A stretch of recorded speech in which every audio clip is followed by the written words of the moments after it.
அமித்ஷாவின் ஆடுபுலி ஆட்டம், ஆளுநரை வைத்து மேலிடம் போடும் ஸ்கெட்ச், தப்பிப்பாரா விஜய்?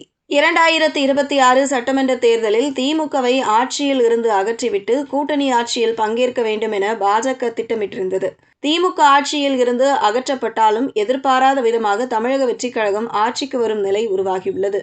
இந்த நிலையில் எப்படியாவது ஆட்சியில் பங்கேற்க வேண்டும் என்பதற்காகத்தான் மேலிடம் ஆளுநரை வைத்து விளையாடுகிறது என்கின்றனர் தமிழக வெற்றிக் கழகத்தினர். தமிழக அரசியல் தற்போது நிமிடத்திற்கு நிமிடம் மாறிக்கொண்டிருக்கும் பரபரப்பான கட்டத்தை எட்டியுள்ளது. சட்டமன்ற தேர்தலில் 108 தொகுதிகளில் வெற்றி பெற்று தனிப்பெரும் கட்சியாக உருவெடுத்த தமிழக வெற்றிக் கழகம் ஆட்சி அமைப்பதற்கான மேஜிக் எண் கிடைக்காமல் சிக்கலில் தவிக்கிறது.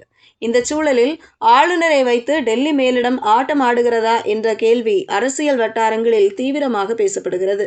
ஆனால் தேர்தல் முடிவுகள் வெளியான பிறகு உருவான சூழல் டெல்லி தலைமையையே அதிர்ச்சியில் ஆழ்த்தியதாக சொல்லப்படுகிறது. காரணம்,